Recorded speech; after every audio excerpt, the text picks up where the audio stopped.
Their fans are convinced that Dan and Phil, YouTubers Dan and Phil, are actually in a gay relationship and they've been together the whole time. I don't think they are. I think they're just fucking with the audience and they probably think it's funny. And like, well, we invited them on our show and they still haven't taken us up on it, even after we said, what are you hiding, Dan and Phil?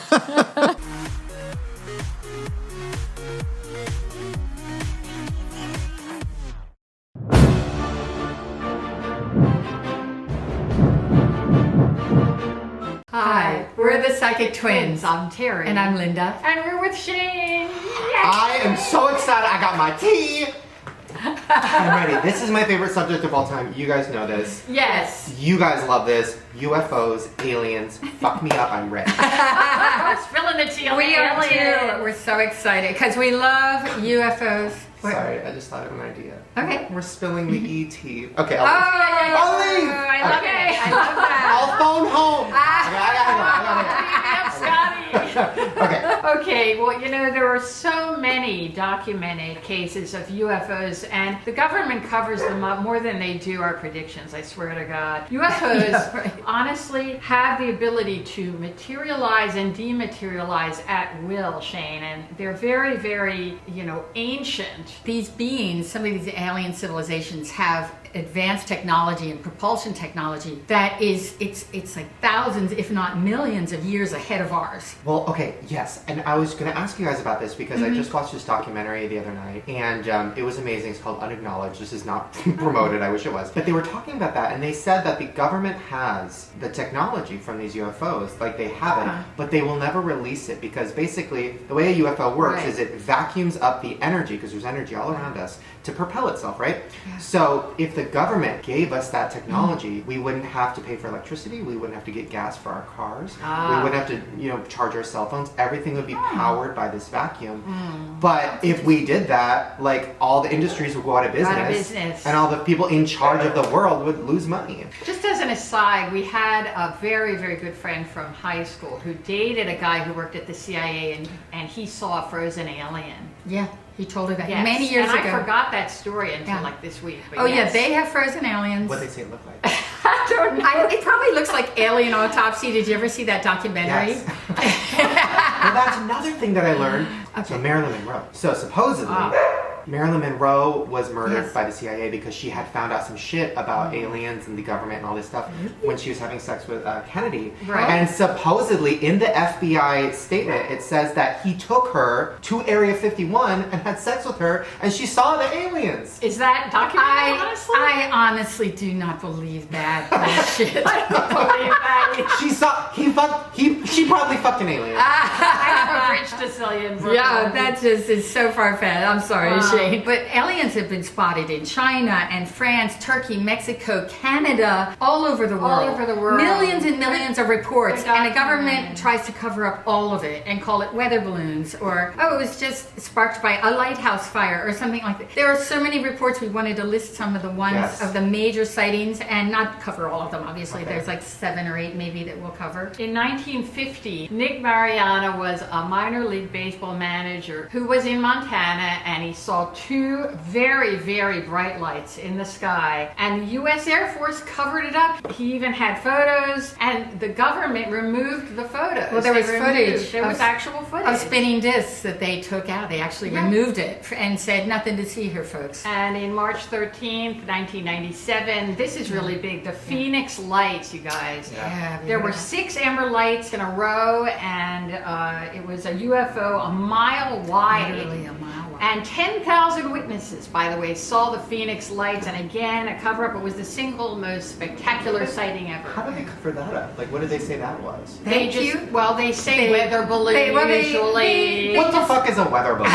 Literally, what is that? Well, you're not old enough to remember, but they used to have weather balloons that were like big, shiny, you know, mylar balloons. I guess they would gauge data. They would have some kind of thing attached that would gauge whatever in the middle of the eye of a tornado. That was their Doppler radar back then. They're not much better now, but it was so primitive. It was like the Wright brothers, you know, back then. Of course, Roswell, New Mexico, that infamous UFO crash in Roswell, New Mexico, back in the, I think it was the 40s, 47, and that we we won't go into detail with that. Maybe we'll cover that in another one because we wanted to cover lesser known ones. Like in 1952, there were these famous V-shaped lights that were spotted en masse over the U.S. Capitol and the Coast Guard station. And a lot of people reported seeing it. Again, it was shoved under the rug. It didn't make headlines. But a lot of people were talking about it. That was in the 50s. And then in 1973, in the Pacific Northwest, Oregon, Washington, even Northern California, there were these massive UFOs that appeared over the Pacific Northwest, and even Russia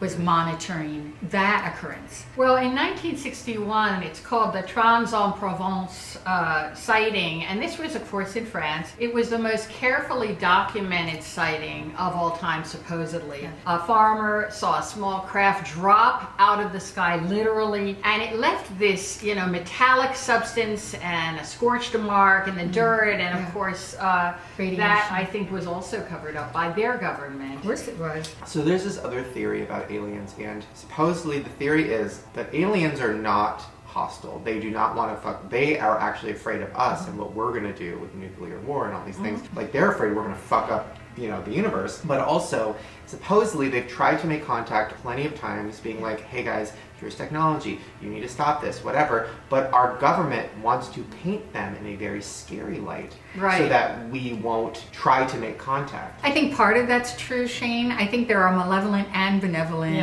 groups of aliens, and I'm not an expert, but we've researched a lot of this in many years of time. We've learned that there's probably some that really do seek to do sinister things and do harm to people on our planet, and they're the ones that they conduct experiments, and they take out semen and eggs, and they make you have babies, alien babies, and then they come and monitor you again, and it's crazy. And they'll put chip implant under your skin so they can track you, kind of like a tracker system. And they've tested these implants, and they're not metals that are found on Earth. Of this Earth, they're crystals sometimes. They don't even fit the profile of any kind of known material in our earthly system. And I think there's good and bad. There's probably myriad groups of ETs, from the Greys to the Pleiadians, that are, and sort of every gray area in between, that has the intentions are all different depending on how evolved that group is, or where they came from, where they receded from.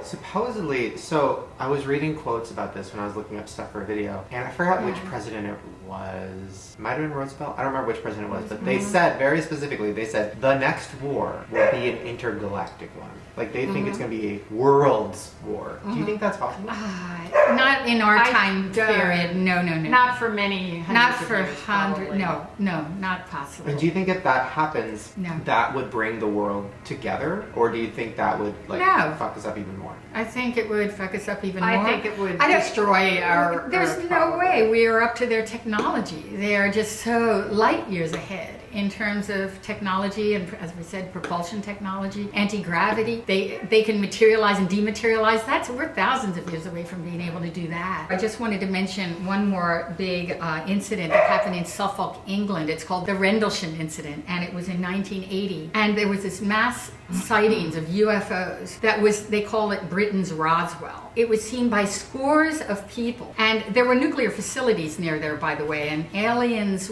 are very attracted, certain groups are attracted to nuclear sites. And so a lot of these cases that are on the books are around nuclear or military sites, especially nuclear. There were these gigantic triangular crafts that visited a military base in the UK, and there were mass sightings by so many people. They moved at a high rate of speed. They'd hover, and then they'd reverse course, and sometimes they'd drop and then shoot way up into the air and disappear. I think that what was weird was they had lights from portholes. They actually have pictures of the saucers, and so many people reported it. It was, again, covered up by the government. They don't want you to know too much, to give too much power to the people, and so that's why a lot of this is suppressed. And again, the former Soviet Union has documents too from the same incident. Yes, but that was quite fascinating. Now, one of the more interesting ones was the 2006 United Airlines Chicago O'Hare case.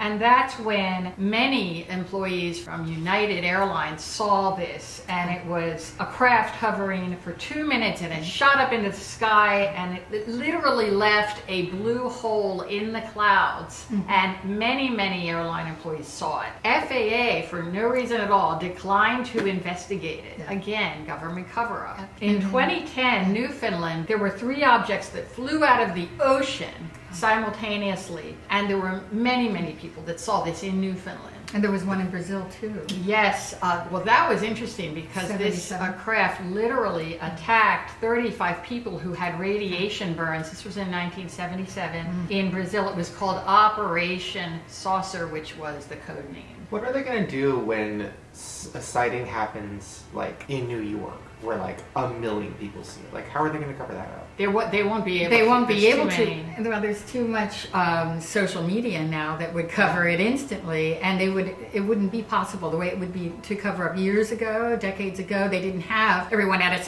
a cell phone now. They didn't have any way of documenting it the way they do now, so it would be impossible to cover up. That will not happen, by the way, where millions of people in our society will see it all at once. You don't think so? Not for thousands of years, probably. I don't think that we have the technology to even interest them enough, that we're interesting enough to them to even make themselves known on that level.